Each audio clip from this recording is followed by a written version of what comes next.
trained hundreds of people in person and online alike. And recently, after responding to hundreds of emails, I have a pretty good idea of where young men aren't understanding training. Now, my goal is to help you get your dream physique, whether it's an anime character like Toji, Baki, or Guts, or Brad Pitt from Fight Club, or for me, I always want to look like Mark Wahlberg, or if you just want to get into better health. But before we can do anything, let's go back to high school science when you were 16.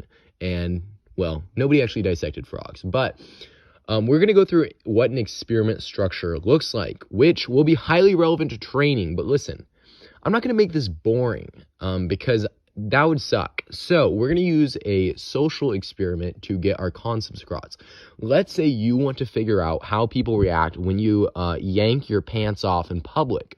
So you go take your pants off, but you that morning also shaved your head and your eyebrows. So when you take your pants off and people freak out, you go, well, did people freak out because your pants are off or because you're a skinhead?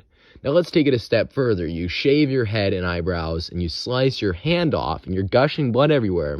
And now you yank your pants off and you say, hey, taking my pants off really made people freak out. Well, who knows? Because you changed too many variables. Now, if you'd taken off your pants 100 times and people freaked out, and then you were to cut your hand off, you notice, oh, people actually freaked out a little bit more when I cut the hand off. Anyway, what am I trying to say here? Let's go through literally every single program I've seen people send me.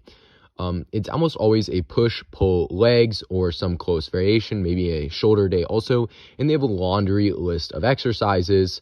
The push day, there's a barbell bench press, incline dumbbell bench press, dumbbell flies, dips, push downs, skull crushers. Pull day, you have pull-ups, machine rows, single arm pull downs, hammer curls, dumbbell curls, face pulls. Leg day, there's squats, leg extensions, leg curls, remaining deadlift, hip thrust. Some people even have a shoulder day where they have lateral raises.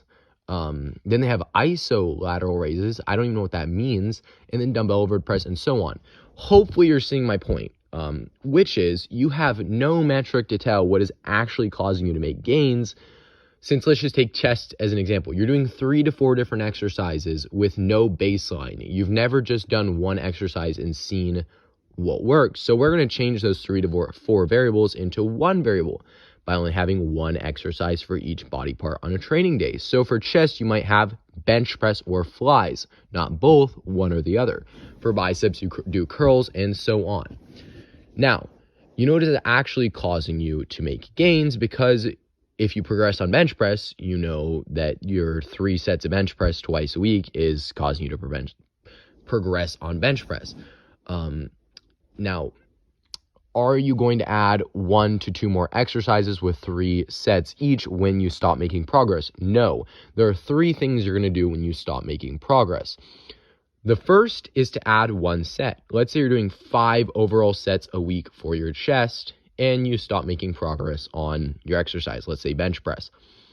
What you could do is you could add 1 set of bench press, or you could add 1 set of another chest exercise.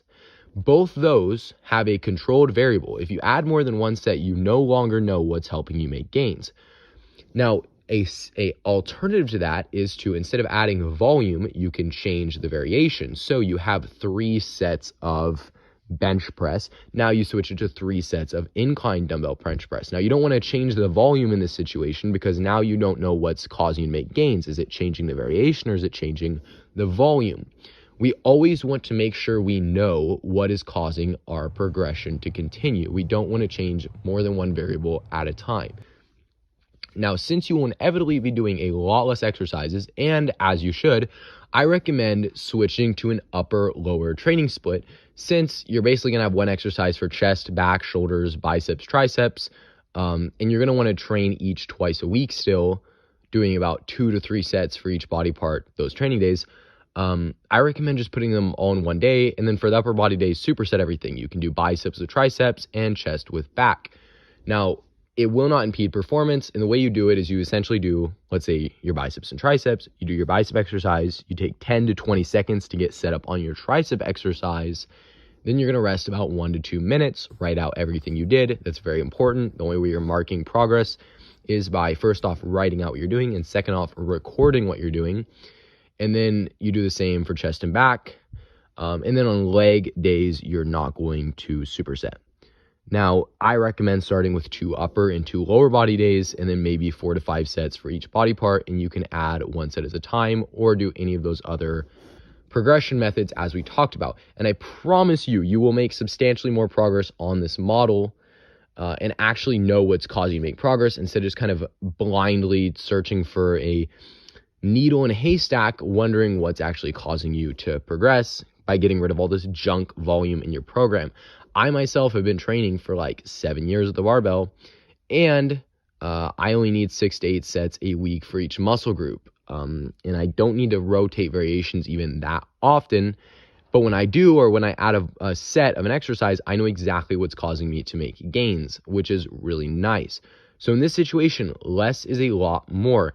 And the final thing I'm going to mention is I do take every set of every exercise I do pretty much to technical failure. Now, what I think is cool about this whole approach is you essentially get to run your own experiments, and I think that's super exciting, especially if you've never understood math, or science. Yeah, science. If you never understood science, you get to do your own science, and that's pretty sick.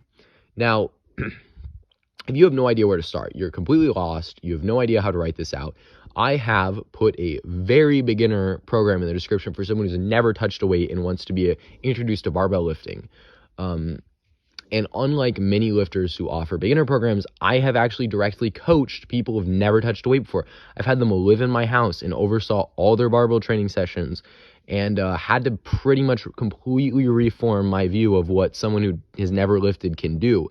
So I'm not going to throw you 3 exercises on a day for your biceps because I know you're literally going to not be able to move your arms the next day. Anyway, hopefully that helps. Thank you very much for watching. Much love, your friend Nicholas.